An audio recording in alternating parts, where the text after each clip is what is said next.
Hi there, everyone. Welcome to another episode of Sandy. And Patrick Learn English. That's right. I'm Sandy. And I'm Patrick. And in today's episode, we're going to talk about something very important. Talking about the future in English. Future? That sounds exciting. But Patrick, how do we talk about the future in English? Good question, Sandy. Well, there are a few ways we can express the future, and today we're going to focus on three main ones: going to, will, and the present continuous. Ready to dive in? Absolutely. Let's start with going to. Now, let's dive a little deeper into some other situations where we use going to. For instance, when we're talking about things that are almost certain to happen in the future, we can use going to too. Like, if the weather's looking stormy, you might say, "It's going to rain soon." So it's not just about things we plan to do, but also when we predict something based on what we see or know right now, like the weather or something that's already set. So if I see that the bus is arriving soon, I could say, "The bus is going to leave in 5 minutes." Exactly, Sandy. It's not just plans. We use going to for predictions too. And you can always add time markers to make it more specific. For example, "I'm going to start my project tomorrow." Adding tomorrow makes it clear when the action will take place. That's helpful. So it's like saying, "I am going to meet my friend tomorrow." The plan is made and the time is set. But Patrick, what if I suddenly decide to go somewhere right now? I wouldn't say, "I am going to leave now," right? Good point, Sandy. If you decide to leave right this moment, you should use will because it's a spontaneous decision. So you'd say, "I will leave now." That shows you've made the decision just now, not before. Got it. So if I've planned ahead, I use going to, like, "I am going to see a movie." If I decide on the spot, I use will, like, "I will go to the store." Pretty straightforward, right? Exactly. And if you're not sure when exactly something's going to happen, you can use time markers like soon, later, or in a few minutes. For example, "I'm gonna call you later," or "I'm going to eat soon." I like that. Time markers really help us to paint a clearer picture of when things will happen. But Patrick, what happens if the plan is already set, like a fixed schedule? Good question. When it's a fixed plan or appointment, we use the present continuous instead of going to. For example, "I'm meeting my friend at 5 p.m. or "I'm flying to Paris next week." These are definite plans, not just intentions. Oh, so the present continuous is for things that are already confirmed, like appointments, meetings, or travel plans. That's an easy way to show that something is really set in stone. Right. And the good thing is, you don't need to worry about the future tense if your plan is already confirmed. Just use the present continuous and the time expression, like, "I'm meeting my boss tomorrow at noon." I'm starting to understand it better now. So let's recap. If it's a decision you made before speaking, use going to, like, "I am going to see a movie." If it's a spontaneous decision, use will, like, "I will go to the store." And if it's a fixed, scheduled plan, use the present continuous, like, "I'm having dinner with my family tonight." Exactly. You're on fire, Sandy. It's all about whether you planned ahead, made a quick decision, or have something scheduled. Keep practicing, and soon you'll be a pro at using future tenses. Now that we've covered the basics of talking about the future, we hope you're ready to start using going to in your own conversations. Try making a sentence with going to and tell us what your plans are for tomorrow. Remember, just like we did, say it out loud to practice. And don't forget to think about the time markers you can add. It will make your sentences even clearer. So let's hear it, listeners. What's something you're going to do? Let us know in the comments and we'll keep practicing together. Using will. Now, let's talk about will. This one is used when we decide to do something at the moment of speaking. So when I say, I will answer the phone, it means I decided to do it right now. That's right. Will is also used for promises and offers. For example, I will help you with your homework. That sounds like a promise. Exactly. And I will call you later is another promise. But also, it's something I'm deciding to do in that moment. Okay, so will is for immediate decisions, offers, and promises. Let's practice again.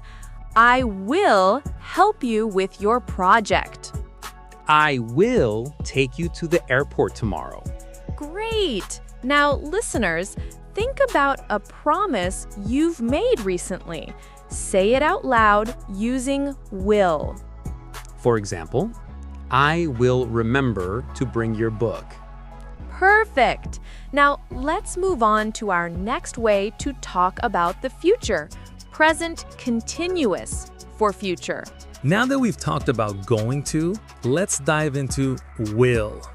We use will when we decide to do something right at the moment of speaking, or when we want to make a promise or an offer. Exactly. So if I suddenly decide, I will clean the house, that means I made the decision right now, as we're talking. No planning ahead for that one. And don't forget that will is great for promises and offers. If I say, I will help you with your homework, that's me making a promise to help. Or if I say, I will carry your bag, that's me offering to do something. Right. Will is all about what's happening in the present moment or making commitments. So if I say, I will cook dinner tonight, that's both a decision and a promise because I'm deciding to cook and I'm also promising to do it. Exactly. And it's often used for spontaneous decisions. For example, I'll get the door. It's a quick decision I just made when I heard the doorbell ring. That's a great example, Patrick. So when we're deciding in the moment, making promises or offering help, we use will. Simple, right? Definitely. Let's do a quick practice. I'll start. I will go to the store later. Nice. Here's mine. I will join you for lunch tomorrow. Now it's your turn, listeners. Think of a promise or an offer you've made and say it out loud using will. Maybe you've promised to help a friend or offer to do something. Give it a try. For example, you could say, I will send you the details later, or I will pick up the kids after school. Exactly. The key is that will shows decisions made right now, promises and offers. It's also the best way to express a future action when you've just made the decision. Present continuous for future. This is an interesting one because it's used for fixed arrangements, like appointments or things that are already scheduled. Like when I say, I am meeting my friend at 3 p.m., I'm talking about something that's already planned. Exactly. Or if I say, I am flying to New York next week, it's a scheduled trip I can't change. It's a fixed plan. And that's different from going to, because going to can be more flexible. Present continuous is for things that are already decided, like an appointment. That's right. So let's practice. I'll go first. I am having dinner with my boss tonight. I am meeting my friend for coffee at 4 p.m. tomorrow. Now, listeners, can you think of a scheduled plan in your life? Say it out loud using the present continuous. Now, let's talk about something a little different. The present continuous for the future. This one is used for fixed arrangements, like appointments, meetings, or things that are already scheduled. It's not about flexible plans, but about things that are set in stone. Exactly. Like when I say, I am meeting my friend at 3 p.m., I'm talking about something that's already planned. It's not just an idea, I'm committed to it. Right. Or if I say, I am flying to New York next week, that's a scheduled trip that I can't change easily. It's a fixed plan with a set date, so I use the present continuous to talk about it. And that's different from going to. Going to is for plans or intentions, but those plans could be more flexible. You can change them. The present continuous is for things that are already decided, things that are confirmed or booked, like an appointment, or travel arrangements that are already confirmed. Exactly. It's important to remember that the present continuous is not just for any future event.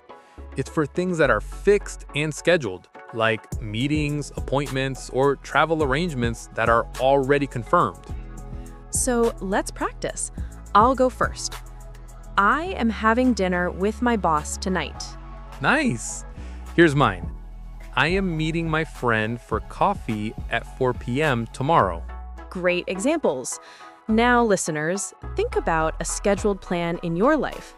Maybe it's a meeting, an appointment, or a trip you've already confirmed. Try saying it out loud using the present continuous. For example, you could say, I am going to the dentist tomorrow morning, or I am having a meeting at 10 a.m. The key is that these plans are already set and can't be easily changed. Exactly. It's all about things that are fixed and scheduled. So now that you've got the hang of it, remember, if your plan is already confirmed, use the present continuous. Time markers for the future. To make things even easier, we also have time markers that tell us when something will happen in the future. That's right. Let's take a look at some common time markers for future actions. For example, tomorrow. I am going to visit you tomorrow. Next week is another time marker. For example, I am going to the gym next week. Or how about tonight? I am going to sleep early tonight. And when something is really close, you can say in 10 minutes, like, I will call you in 10 minutes. Right. We also have soon. I will see you soon. And on Monday, or on July 4th, like, I am going to have a party on Monday. These time markers help us know exactly when the future action will happen. To make talking about the future even easier, we have time markers that help us specify when something will happen. They make it clear exactly when the action is going to take place. That's right. Time markers are like little clues that tell us when something is happening. For example, tomorrow. If I say, I am going to visit you tomorrow, that tells you exactly when it will happen. Exactly. Another common time marker is next week. You could say, I am going to the gym next week, and that gives a clear time frame for your plan. Or what about tonight? You could say, I am going to sleep early tonight. That tells the listener exactly when your action is happening. Great example, Sandy. And if something is really close, like a short time away, you could use in 10 minutes, like saying, I will call you in 10 minutes. It's a very specific and short time frame. Right. And if you're talking about something a little less immediate but still soon, you can use soon. For instance, I'll see you soon. That's not too far away, but it's not as immediate as in 10 minutes. Exactly. And then there are specific days and dates, like on Monday or on July 4th. You could say, I am going to have a party on Monday, or I am going to visit my family on July 4th. These time markers help us add precision to our future plans. They tell us exactly when the action will happen, so there's no confusion about timing. And the best part is, time markers work with both going to and will. So whether you're talking about a plan you made earlier or a decision you just made, adding a time marker helps make your future actions clear. That's right. So next time you're making a plan or talking about something in the future, try using a time marker to specify when it's happening. It'll make your sentences even clearer. Okay, so we've learned a lot today. Let's quickly review the main points. First, we have going to for things we planned earlier, like I am going to play tennis on Saturday. You made that decision before speaking, so you use going to. Then we have will for immediate decisions, offers or promises, like I will answer the phone. You decided that right now, in the moment.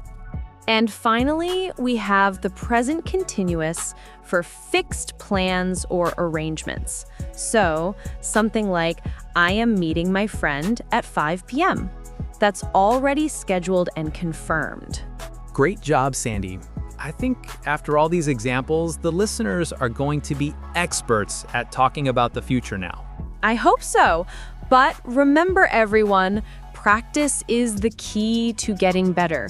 The more you use these tenses, the more natural it will feel. Exactly. So, listeners, we want to hear from you. Tell us, what are your plans for the weekend? Use I am going to and leave a comment below. And don't forget to subscribe to the podcast, share it with your friends, and stay tuned for more lessons. Thanks for listening, everyone. We'll see you next time.